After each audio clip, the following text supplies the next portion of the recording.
But when you have to get your pet euthanized and you can take it to the vet, you stay there. You let your eyes be the last thing your dog, your cat sees when they close their eyes.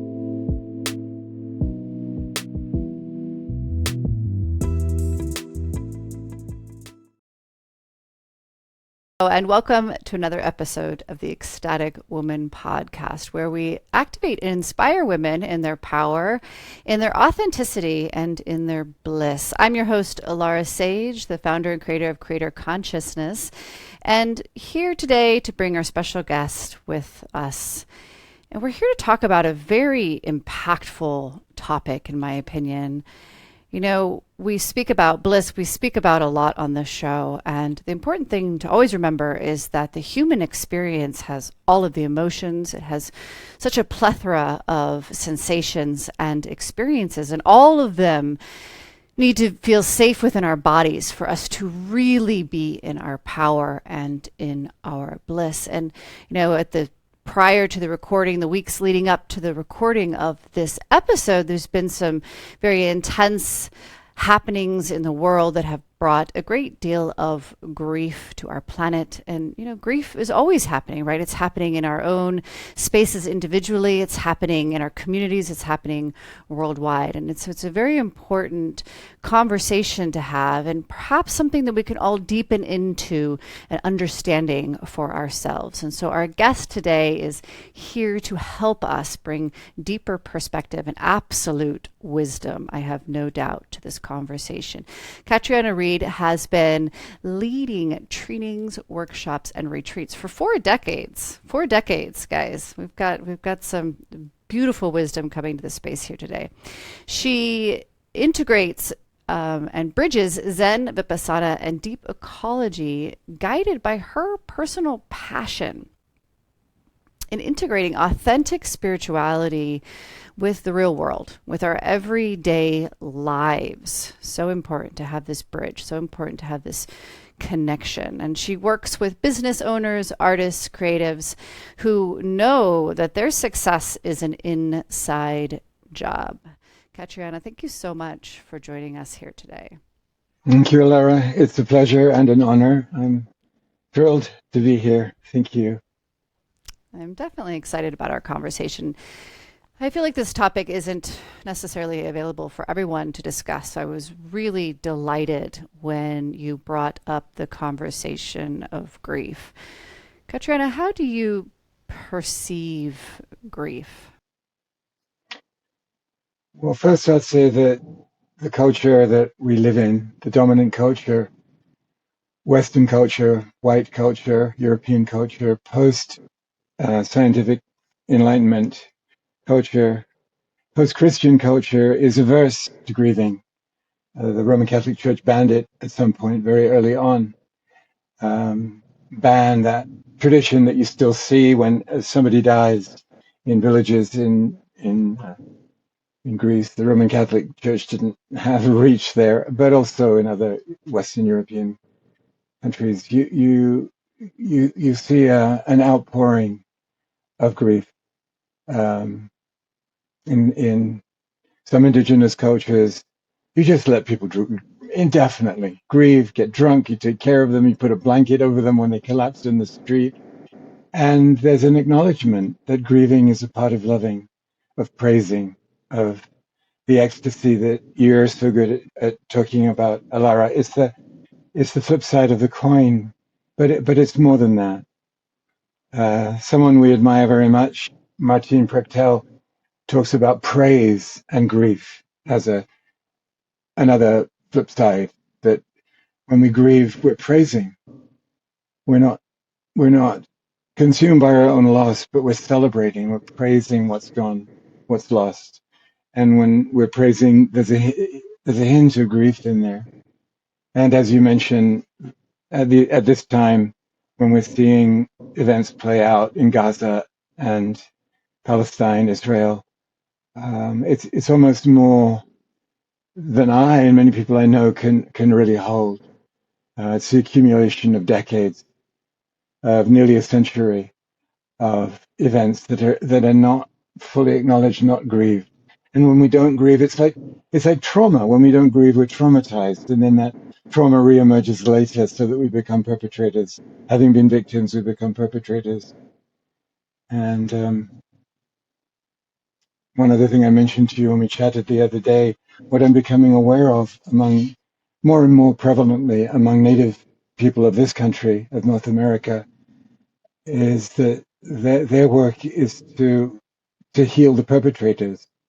Their culture is such that they deal with their grief, they deal with their loss, and so much of the work, and it's why so many Native people are really working with non-Native people to help them come to some posture of prayer, of forgiveness, of joy.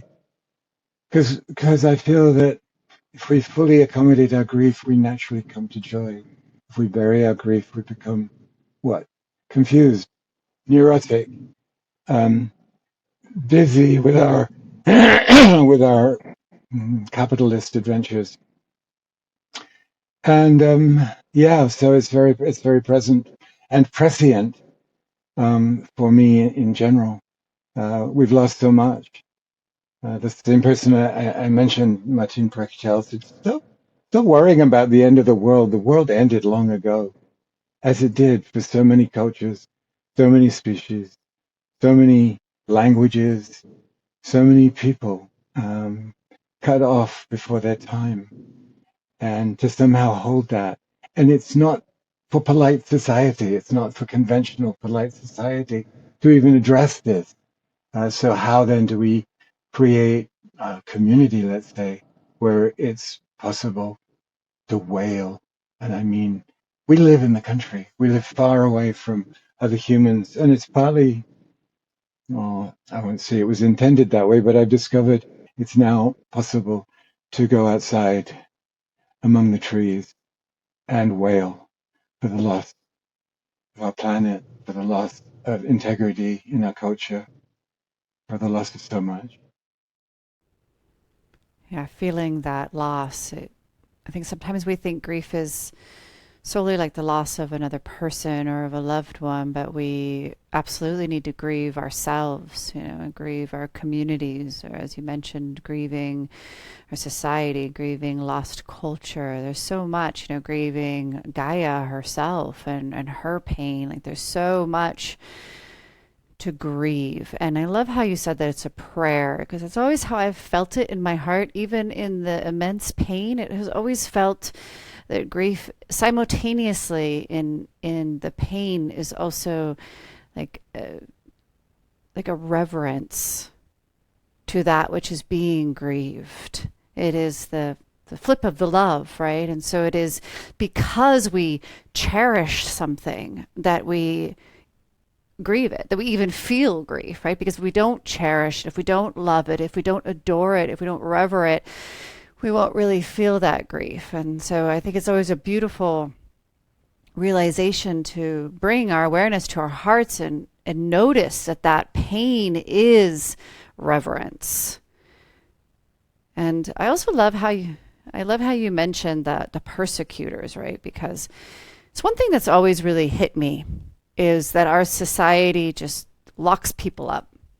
And it's perhaps a touchy conversation, but to me it's been something I haven't fully understood, because what I see and feel in those people is deep pain, right? And like you said, when we push the grief down, when we don't really allow ourselves to feel it and to really move through the process of grief, we become the perpetrator. Yeah. I like that you say lock people up, and on so many levels, we lock people up. We don't think about restorative justice in any formal fashion. And you're putting me in mind of something that somebody wrote, forgetting who, after 9/11. She spoke about the system they used in the Babembe communities of Southern Africa traditionally, where a perpetrator of any crime would be brought in front of the whole village, maybe hundreds of people. And they would start by telling that person, reminding that person of all the good they'd done in their life. it could take a day, it could go on for more than a day. They just tell him, praise him. They praised him. And then when that was finished, when everyone had spoken, then the community went away and the perpetrator went away, as it were, let's say, forgiven or redeemed or re-assimilated back into the community. And she said, Alice Walker was the person who wrote this. She just reflected on how would it be if we could do the same with Osama bin Laden. I mean, the thought is, we were ready to bomb. We were prepared before the attacks to go out and bomb. It's so beyond our construct, our conception as a culture. And listening to all the discourses from Palestinians and Israelis, especially on the Israeli and American side, the accusations and the demand and the determination for retribution.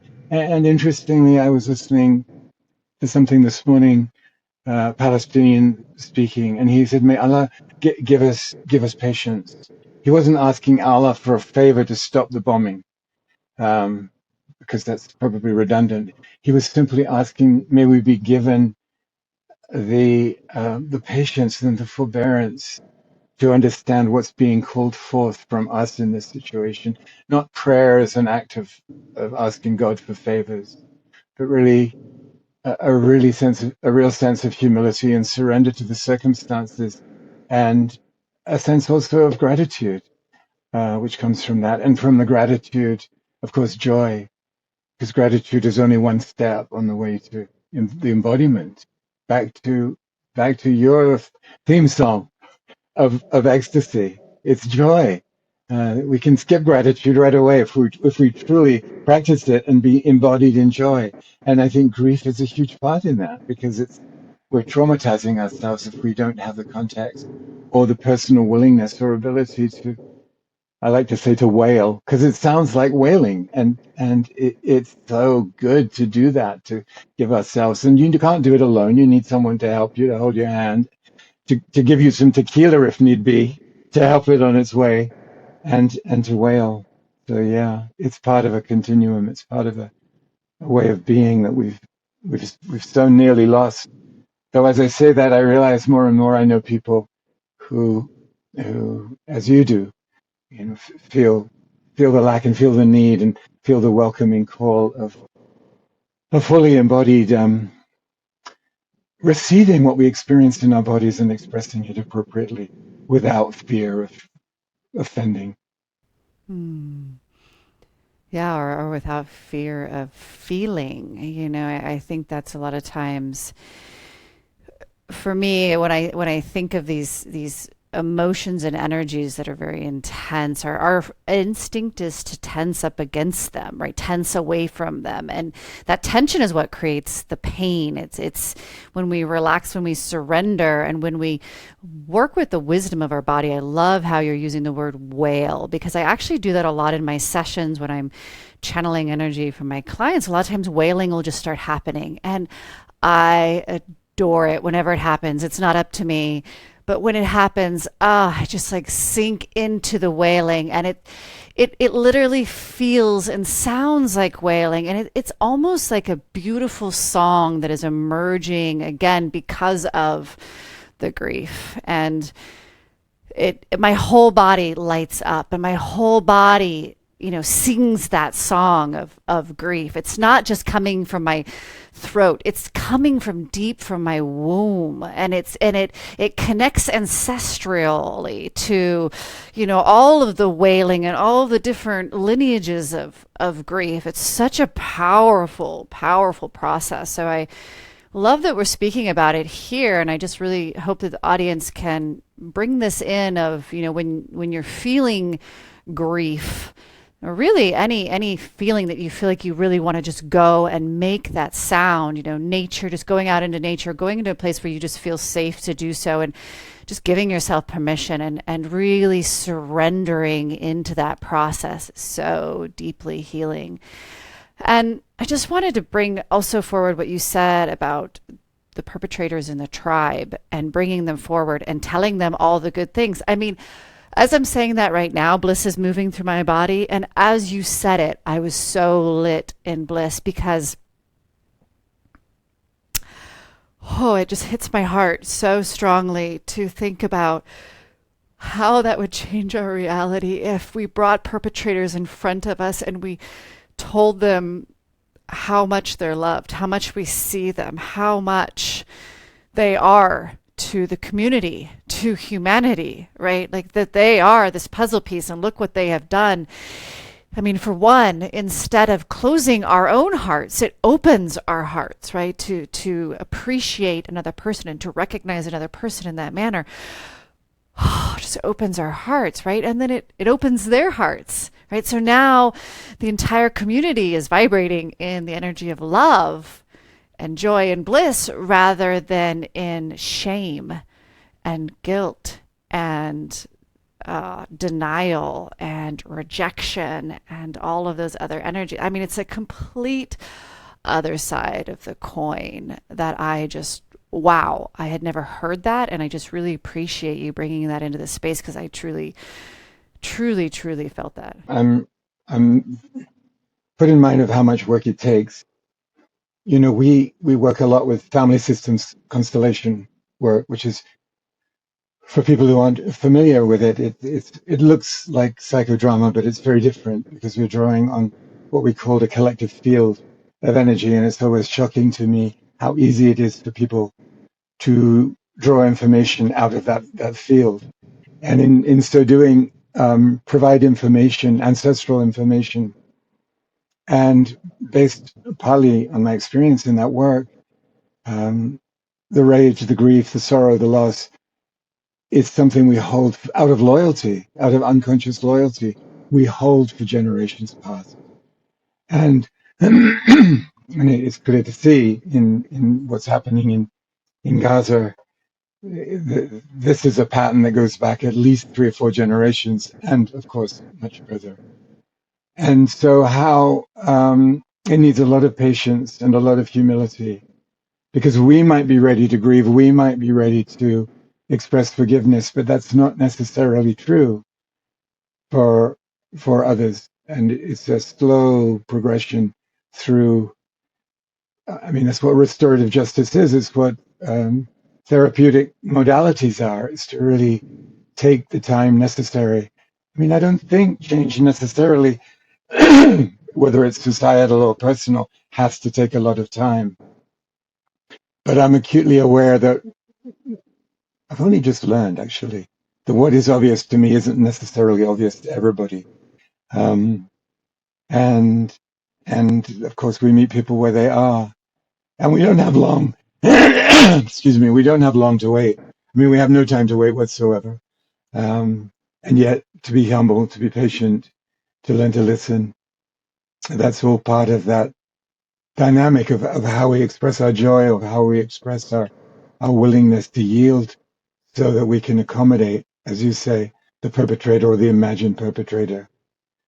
I think of what was enacted on people of the Americas starting in the late 15th century.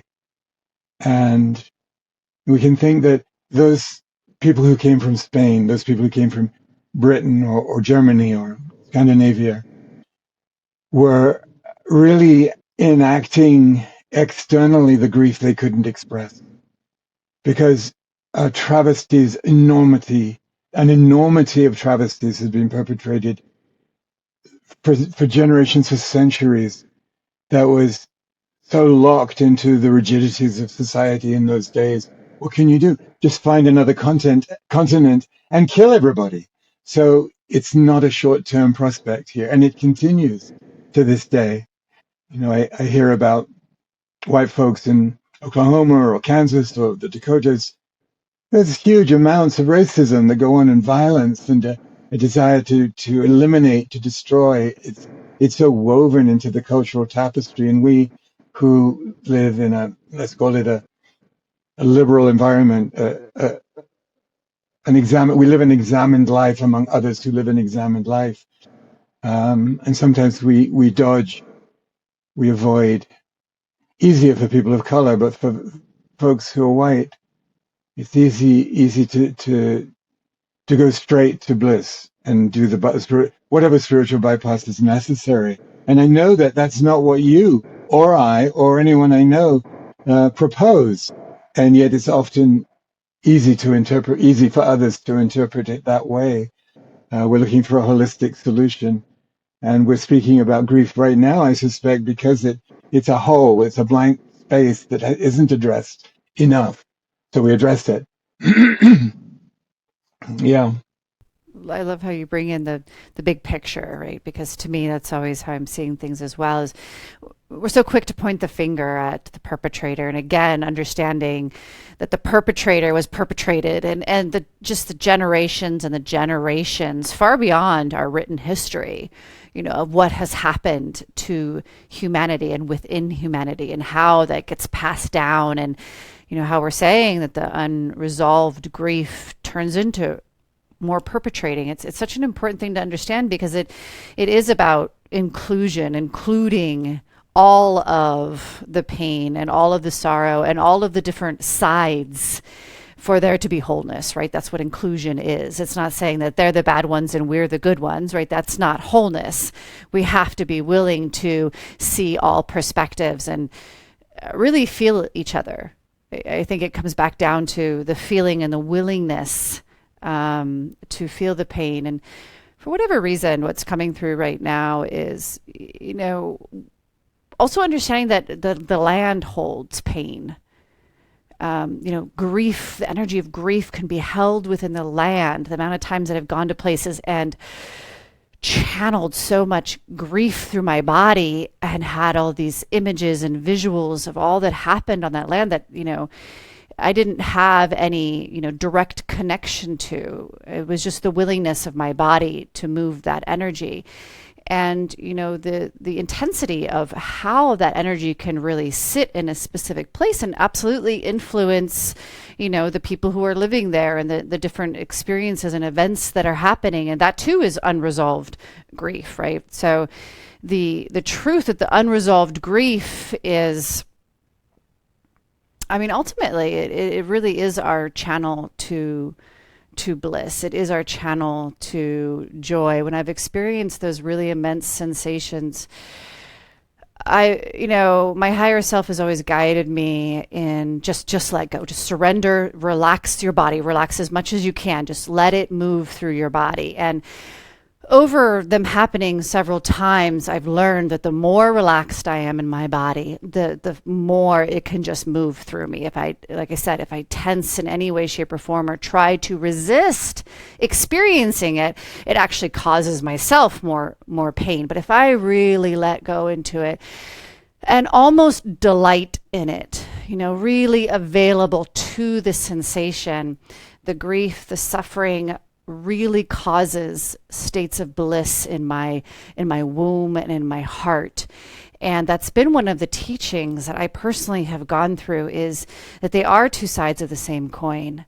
And that when we're available to the entirety of the coin, that's God, right? That's the truth of love, is the entirety, is that when we surrender into grief, we experience or have the potential to experience that bliss, and that it is based in the wholeness, not the bypassing and the just only attempting to feel good, and the rejection of that which feels uncomfortable or we've deemed negative.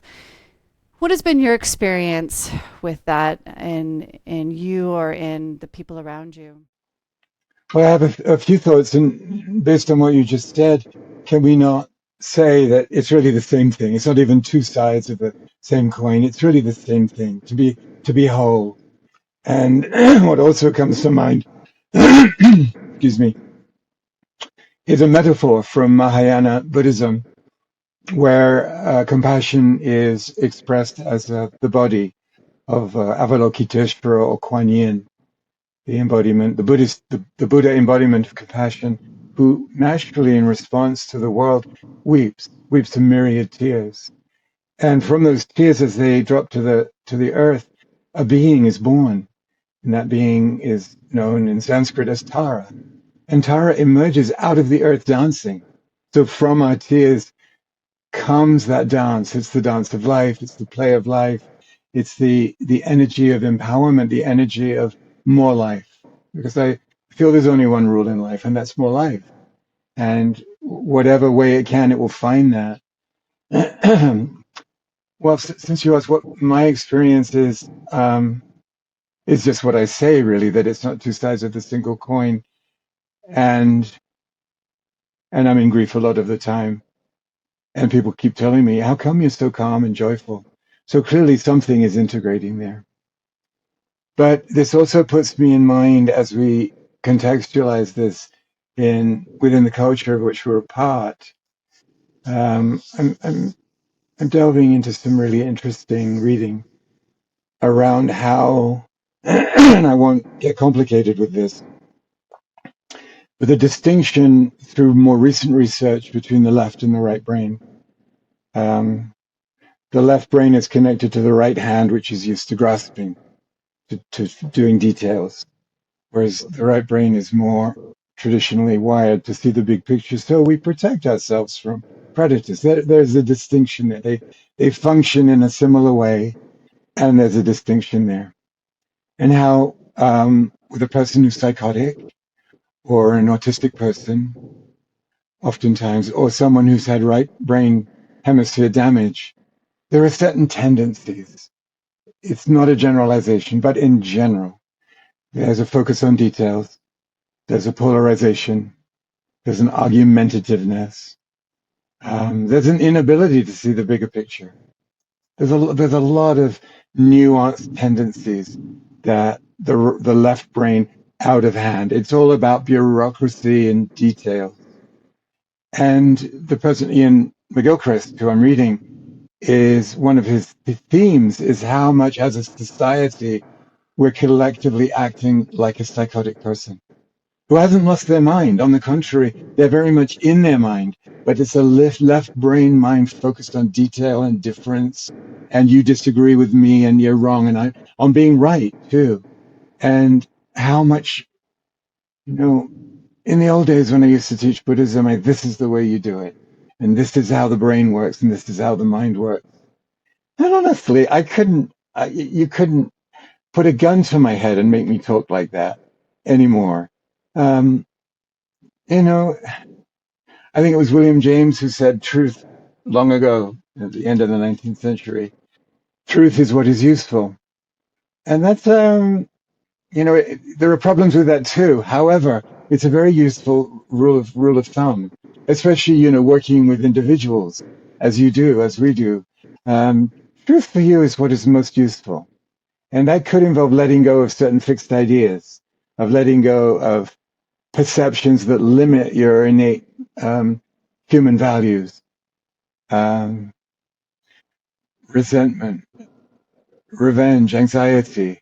That's another piece that's very typical of what the left brain does to the body if it's left to its own devices. I mean, ideally, they balance left and right, and the corpus callosum, which sits between them, which does a lot of censorship. It blocks more than it joins because there are things we don't want the left brain to get into on the right side, and vice versa, in order to maintain that balance of it's joy of bliss. I mean, that's the balance, isn't it? But that includes a lot of other things. So I digress slightly, but it's become a filter with which I see as I watch things on TV and I watch people giving talks. Especially people who are filled with rage or filled with propositions that they believe are true. I see how much they're getting caught in very limited logical processes that even 10 years ago, it wasn't so, as I perceive it, wasn't so pronounced. I mean, we can look at our own Congress, and it's insane what's been going on in the political sphere in this country for the last 8 years mostly, but and longer. And it's like a kind of madness. It's like a psychosis, a cutting off from the experience of life, which, as you describe, when you in the experience, offers so much space, so much inclusion. Yeah, so that's in response to not quite my experience, but my thoughts, at least, around all of this.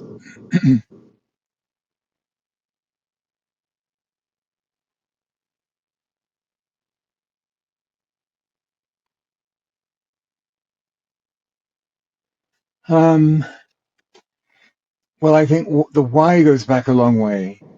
It certainly goes back to Aristotle, but more particularly, it goes back to Cartesian thinking and turning science or scientism. We attribute truth to science in ways which insult science, actually, because scientific methodology is beautiful, but we'll take some conclusions, some research, and make it truth. We watched that with all the polarization that was taking place during COVID. Oh, this research is true. It's only just come out now that there are problems with the vaccine. And the FDA is kind of wondering whether they should announce that more publicly. Um, but the point isn't whether or not there are problems with the vaccine. The point is how strongly people got behind one point of view or another because we're afraid, because the conditions of society lead us to more and more fear. The majority of people in this country are struggling economically in a way they weren't in our grandparents' and parents' day. And I think the more we're pushed into a corner, the more we clutch at intellectual, existential straws to give us some justification for our own personal madness to continue. I don't really know why. I think it's many, many causes. Um, I noticed just in dealing with DMV, dealing with getting some new windows, the bureaucracy has increased. People have more and more paperwork to do for no good reason. It's just part of the trend, part of people avoiding getting sued, and the fear of terrorism and the fear of difference, and yeah, we're all getting quietly hysterical. I hope you're not, and I hope I'm not, but I see it around me. And the faddishness of this will change your life. My methodology will increase your income by this much, and this methodology will make you happy forever and make you perform sexually and you fulfill your dreams. Well, examine your dreams. Are your dreams fostered by a capitalist worldview that really sets you apart from others and doesn't serve anybody, not even you in the end? Um, it's very, it's it's amazing. And most of the time I'm in grief, but at this equally I'm in a sense of awe at four and a quarter billion years to come to this predicament in the way we live on the planet and the way we deal with each other. It's a miracle. Who would have thought that four and a quarter? I mean, it's a billion years of life, but it's four and a quarter billion years of planet. So let's say a billion years of life, complex life forms, and this one species has come to this strange point of existence, and it's beautiful in so many ways. But what we've done societally is beyond my comprehension. So when you ask why, I'm not sure I know some of those things I mentioned, but in general, it's so odd, given how beautiful every day is and can be. You know, I look, you can't see it because it's so bright, but I look past my monitor to the mirror on my wall to look out at trees and grassland and hillsides. And this is my body, this is my life, and this is why we live here, actually. And to go back, if I may, to what you were saying about when you get onto the land, you have this capacity both to release, relax, feel into the wholeness more deeply, and to sense what was perpetrated there. And I feel we have become isolated from. There are no insects in most cities anymore. There are less and less birds. I've heard of a Lakota man who doesn't go outside of his house anymore. It's too painful. There are so few birds now. The birds have gone. And are we noticing? We live in cities where it's almost impossible to notice. So yeah. Yeah, outside of the pigeons. I As you were talking, what I was hearing a lot of, and not to say it's the one reason or anything like that, but I was hearing a lot of, avoidance, right? And that's kind of what we started this conversation with, was the avoidance of feeling the grief, the avoidance of processing the grief, the avoidance of seeing another perspective, the avoidance of opening up our minds, the avoidance of curiosity, the avoidance of beauty, right? The avoidance of pain. Like there's a tremendous amount of avoidance. I mean, even to the point of there being, political correctness as what we can and can't say. Avoid saying this, avoid saying that, and it's just this constant avoidance that just, if you allow it, I feel like people just shrink inside of it, right? Because they're avoiding everything, because they just get smaller and smaller and smaller, and thus that avoidance becomes larger, and their feeling becomes less, and their experience becomes narrower, and so does their perspective, and so does their heart, and their ability to have compassion and to see the bigger picture. Absolutely. Yeah, yeah. It's such a pleasure when I run into somebody with whom I can disagree and we can have a hot Yes. argument and still love each other or respect each Yes. other, but really strongly disagree. And it's like you say, it's getting rarer and rarer.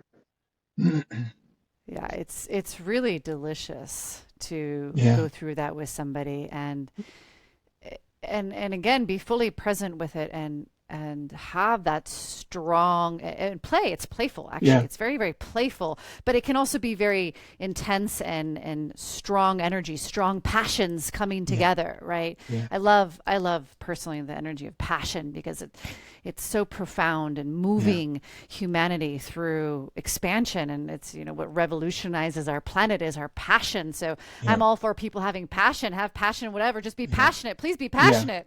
Like, I yeah, don't care what you're passionate about. It doesn't have to be yeah, what I'm passionate about, but yeah, please find your passion and feel it yeah, and express it and live yes, it. absolutely. Yeah. To go back a step, that that tendency to have to be really careful what you say is based on this tendency of the left brain, to go back to that model. The Mm, left brain thinks it's right, which is connected to how we have fundamentalist scientism going on with really bad science to support it. By bad science, I mean not fully peer reviewed research. So I'm right. Nothing you can say, I'm right. Shut up. Don't talk to me. I'm right. And there's so much of that goes on. We have no empathy. Um, yeah, yeah, and also what I'm hearing, it's so much about expression, isn't it? And we go back to the conversation of like the wailing, right? Like, we sometimes, I feel like we underestimate the power of our expression, and what happens when we limit the expression of our pain and of our yeah. emotions, and how our society is so fearful of expressing, and Right. like wailing and screaming with rage, Yeah, and yeah, letting it out, whatever you're yeah, feeling. yeah, That's one of the yeah, things I always talk about. I've taught my boys that, hey, if I just turn and start screaming, it's just yeah, me expressing energy, and yeah, they've yeah, known that. They know that I express yeah, my emotions, and so what happens when we start to suppress that, and that wailing, yeah, that's just such a beautiful energy, that yeah, goes into all of our expressions, or we don't yeah, feel safe yeah, in all the different ways that we express. All of a sudden we're having to be careful, not be too much of, rage, or of, our society is deeply fearful of rage. It surprises me. Not even rage, of just anger. yeah, We don't even know how to handle. People get angry. It's like, oh my God, that person's bad. That person's negative. That person right, needs to be put away or taken away. right, And same thing with my boys. I'm like, yeah, be angry, yeah, throw a tantrum, like not yeah, tantrum so much as like a childlike tantrum, but kind yeah, of like scream, yeah, rage, like yeah, feel my love, feel. yeah. And you can't save it for later. Rage has to happen now, not, oh, stuff it down and I'll do it Absolutely. later. Yeah. And with I'll passion do in it general. later. Passion in general. I thought, I grew up in the UK and I thought, I come to the US where everything's loose and groovy and expressive, but it's so repressed. You Yeah. experience like, wow, it's an amazing day. And it's like, what's wrong with that person? Yes. Tone it down, tone it Yes. down. Yeah. You're scaring everybody. Yes. Yes. Yes. Scare the Yes. horses. Yeah. And bringing it back to the energy of the grief. For a while, I was an animal communicator, and just came naturally to me. So I kind of ran with it for a little while, and I spoke to a lot of the beings after they had passed, and their owners that were experiencing the grief, and it was just such a beautiful learning process for me. How much I learned through kind of talking to both sides, even though again Right. it's not sides. But then I had my own experience with my dog, who she was 16 years old. I'd had her whole life, and it was time for her to go. And long story short, she passed, and she immediately, like, we were driving away, and she came in and all this gratitude and love, and she was just like, Yeah.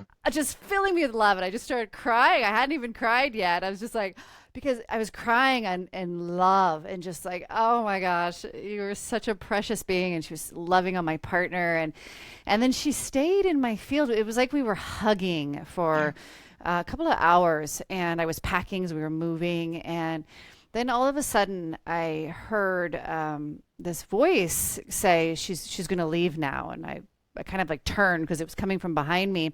And in my mind's eye, I saw indigo. And all of a sudden, so much bliss as she was fully returning to her indigo body was my understanding of it, and the amount of bliss was something I couldn't even handle in my body. I love that. My Yeah. body couldn't even Yeah. take it all in. Yeah. And it was so interesting to me because I'd had so many of the animals talk to me about that, where how it is that, going back into the reconnecting to the soul, or however you want to call it, is this bliss state. And from their human perspective, their humans were often like, oh my God, are they okay? I'm so sorry. Yeah. And they're telling me, no, I like, they are just pure light, and they're Yeah. emanating this light to me, and I'm trying to Yeah. tell their owners, no, sweetie, they're in bliss. Like, Yeah. they're not in pain, they're not judging how you were as an Yeah. owner. Like, they're so far beyond that. Yeah. And it was kind of I took that on as to try to help them understand that. And some people could and some people couldn't, and that's Yeah. okay. But it was such a gift from my love, my Yeah. being that was my dog, in that moment, to feel that energy. And yeah, to I think my point being is that there's so much energy, there's so much sensation that, yeah, our bodies can't always hold it all. Yeah. Yeah. Yeah. Yeah, it's beautiful. I love the way you're such a bliss puppy. It's beautiful. I just heard something the other day. It's apropos. Well, it's apropos to what you're saying. When somebody, I'm just giving this out as general advice. When you have to get, this, I imagine, but when you have to get your pet euthanized and you can take it to the vet, you stay there. You let your eyes be the last thing your dog, your cat sees when they close their eyes. Because some people, so often, as with grief, I don't want to deal with it. I'll deal with it. Got to send my dog to sleep. No, you stay there. You hold their gaze. They want that, and that will further the bliss, as you describe it, the release, the ease. To be left with a stranger, to be euthanized is not good. I really love that you bring that up, because apparently that's a really big deal. I've spoke to some Yeah, I think veterinarians so. who say Makes that a sense. lot of people drop their animals off because they literally can't, Yeah. or they think they can't, because that's not true, right? Like, I don't even Right. believe that we can't. We perceive that we can't, again, hold that energy, hold that Right. pain in our body. And oftentimes it's because they feel guilty, or they feel that they've wronged their animal, or they've done something wrong. But Yeah. yeah, it's so important to be present there And for it both goes of you. and it goes right along with this inability to grieve. It's Yes. it's this inability to hold death, to be with death. Death is not to be discussed, and people don't think about death. Um, Fortunately, we learn to consider our own death every day. It's part of any spiritual practice, I feel.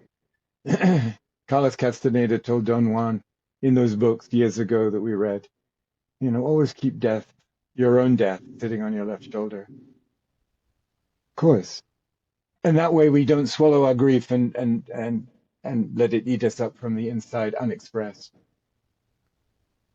And also the reminder to, to be present with what is right now, right? Because we Yeah, don't of know when we're going to die, course. and that transition, and so I think keeping grief on our left shoulder does allow us to be fully present. There was always this beautiful exercise that was brought into my space where, you take like, okay, what if you had 2 years to live? How would Right, your life change? What if you had 1 year to live? What if you had 6 months to live? What if you had 3 months to live? And if you sit with those different time periods for yourself, and how it radically changes from, okay, I don't know when I'm going to die, I'm not even thinking about it per se, to, wow, I have 3 months to live, I have 6 months to live. Every single moment, right, every single moment is right. fully available, and how am I going to be in this moment? And so I really love how you say keep death on our left shoulder, because I think that is such a profound way really to live, which Oh, is the beautiful paradox of consciousness, isn't it? yeah, yeah. Mm. Or just today. Imagine today is your last day. You'll never see another Yes. dawn again. How do you be with that? And it's not morose. Oh, it's so No. depressing. I think of words my mother might have said had I suggested such a thing. Oh, it's always so depressing. It's not depressing at all. Um, we have a long time to be dead. We might as well get prepared a little bit by soaking in this life, the light, the air. Yeah, yeah, Yeah, again, it's something that when we think of it that way, it excites me because it changes the perspective, and it really asks you of this moment, what is available to you, and like, really, what do you desire? Like, that's really what yeah, it comes down to, is what do you really desire? And all the excuses that we've made, and all the reasons we've given ourselves, and all the bullshit that we've right. said no to our own like innate desires, those all falls away, and there's only the yes. Well, that's a good question right there for people listening to this. What is it you want? What do you really want?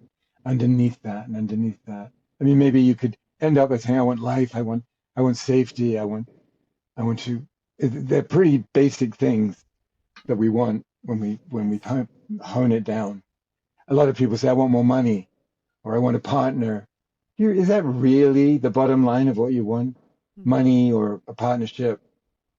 Something deeper that you may carry more already in seed within you that's more accessible than money or a person that doesn't exist in your life yet. What do you really want that you can just tap into right now, as a sense? And you come back to that word of joy and bliss. Joseph Campbell used to ask that question: what is your bliss? It's the same as saying, what is it you want? What is your bliss Yes. that brings you into life? Yes. And it's not about doing or having, it is about being.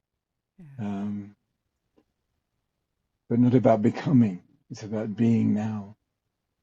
Yeah, Another thing I'm hearing right now as we're talking about this, which is really quite beautiful, is again wrapping it back around to grief. That the unprocessed grief does dampen, does hide, does suppress our passion. Sometimes when you ask people yeah, what do they want, they say, I don't know. And what do you mean you don't know? Like, you don't know what you want? And I talk to people a lot about like what really lights you up, and sometimes they don't have that answer. And it is about that unprocessed grief. And when we yeah, and again, for the listeners, if you're not feeling passionate, if you're not feeling that you have connection to those desires, and in this moment, in the yeah. awareness of how they already exist within you now, here in your beingness, then the question would be, where do I have unresolved grief? Where am I carrying unresolved grief? And that's in direct proportion to this epidemic we have, this mental health epidemic of anxiety and depression.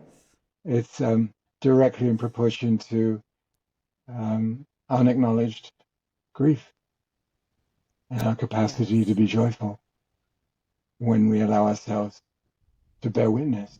It's a phrase I like a lot, to bear witness, both to your own life, but to the global as well. as the individual to bear witness. What is being done in my name?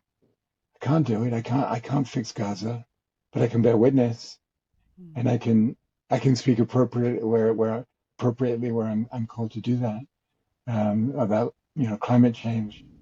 What can I do as an individual? I can do a few things, but not much to address the whole. But bearing witness shifts the collective consciousness, and I can only bear witness if I'm open to those feelings I hold, which are both the confusion, the frustration, the rage, the fear, and the grief. All those good human emotions that allow us to, as we ripen them, to come into our best expression of creativity and joy. Yeah, it's just fun talking about these things. So, I love the terminology bear witness. Yeah. So, my love, where can people reach out to you, find you? How can we highlight you right now in this moment? um, Support they you. can find us on our website, which is fivechanges.com. Five spelled out as a word, changes without any spaces. Fivechanges.com. They can reach out by email or phone, actually. Five Changes is also on Facebook and also on Instagram. And we deliberately don't keep so busy that we aren't available. Um, you could just randomly call us, and we probably won't pick up because we won't recognize your number, but we'll get back to you. And we do retreats here. We work with individuals. We do some, I say here, we're in Southern California, in the mountains of Northeast San Diego County. We're in Los Angeles. We do workshops in Los Angeles. And we work a lot on this land. People come here. Yeah. And so people can find the Fivechanges.com. workshops and everything on your website. Yeah. A lot of word of mouth. So it's best if you're in touch with us directly. We don't put everything on the website. Okay. That's good to know. Yeah. Wonderful. Okay. So let's move into our activation today and see what arises. So, as always, to the listeners, I say that, of course, if you're driving, keep your eyes open, and you can always come back to this and experience it more deeply when you have the space and the time. But even if you're driving, you can engage in this process. And remember that there's nothing that you have to feel during any of this. What you are feeling is perfect to you. Whatever you are experiencing is perfect to you. So, be with that. Give yourself permission to feel and experience what you feel and experience, period. And that is perfection in and of itself. So let's go ahead and close our eyes. And let's just start by taking some nice deep breaths in through our nose and out through our mouth. And just feeling your breath, feeling the movement of your breath through your body, feeling how the breath is always present, the breath is always there. Feel the fluidity of its movement through you. Just allowing it to naturally be, allowing it to naturally be present, allowing it to naturally move through you. Excellent. And as you're breathing, just giving yourself permission through your intention, giving your body permission to feel, giving yourself permission to be with your breath and with your body.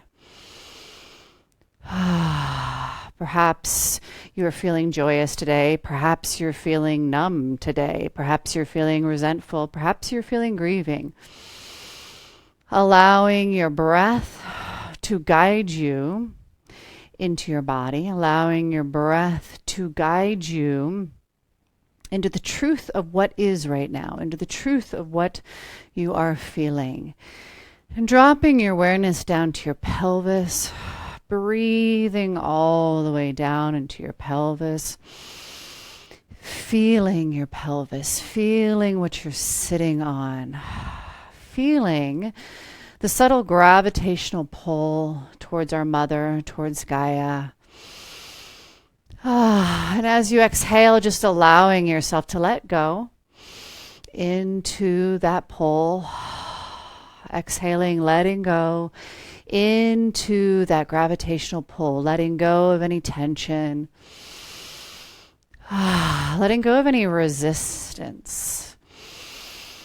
Allowing yourself to soften, allowing yourself to soften and to open.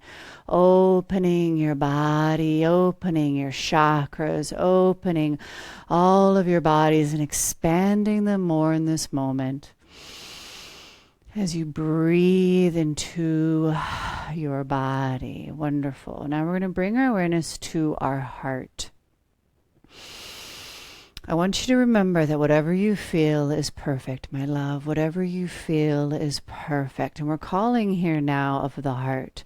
We call with deeper reverence and deep honoring to the heart space now, that any and all unresolved grief be shown per the higher good of the individual through their process.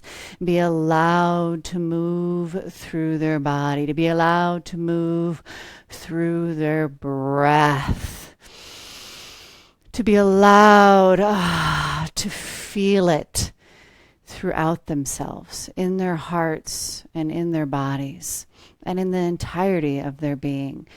And feeling your breath in your chest now, as if you're breathing in and out of your heart alone. We're going to start to activate the heart here with gentleness. We're going to start to activate the heart, breathing as if you're literally breathing in and out through your heart chakras and through your heart.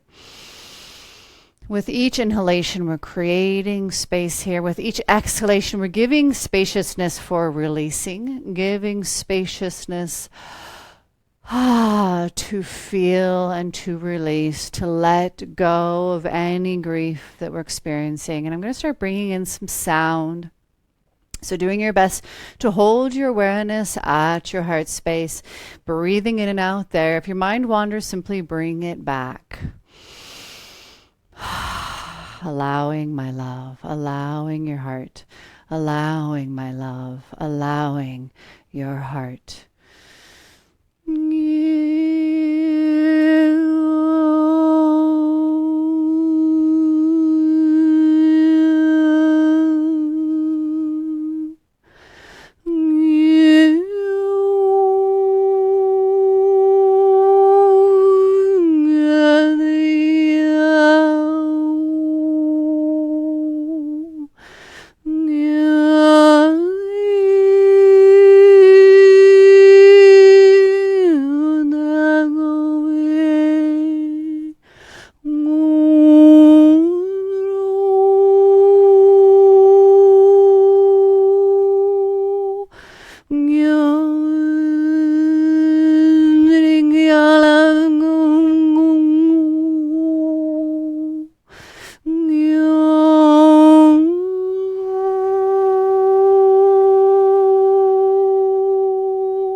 Nice deep breath. Stay with your heart.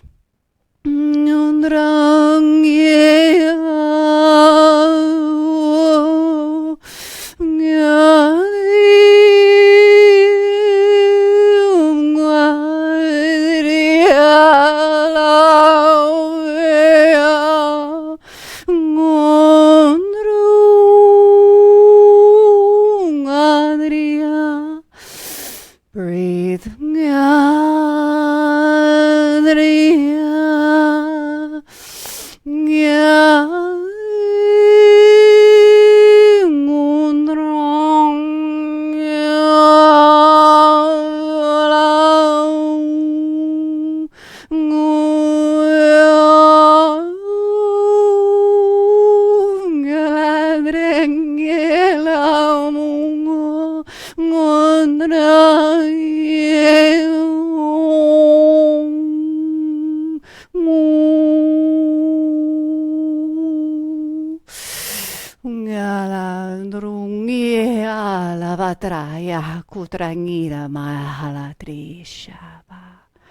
Nice deep breath.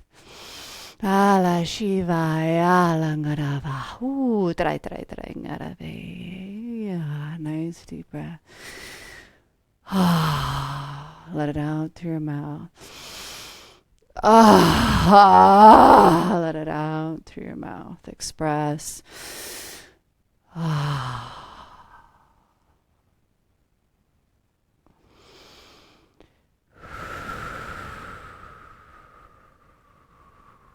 couple more breaths. Being fully present with yourself.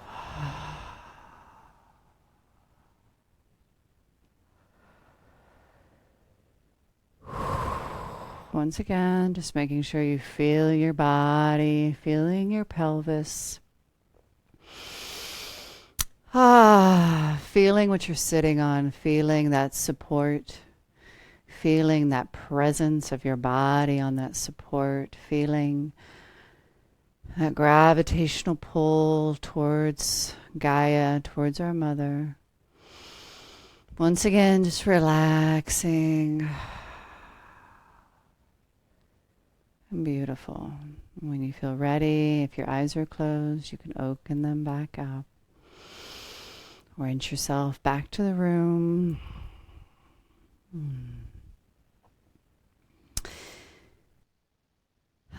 Katrina, my love, it has been such a delight to share this space with you. Deeply honored for your presence here today, for your wisdom, and for all of your perspectives and insight. Thank you so much for joining me here today.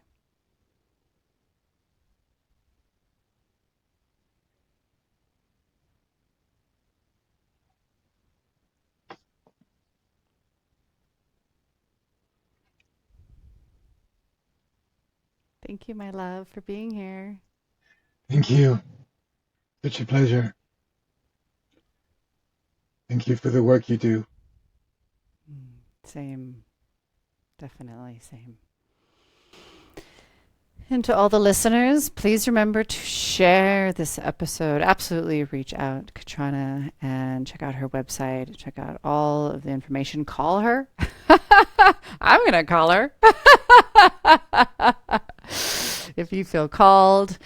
And be sure to come back for the next episode of The Ecstatic Woman. As always, so much love.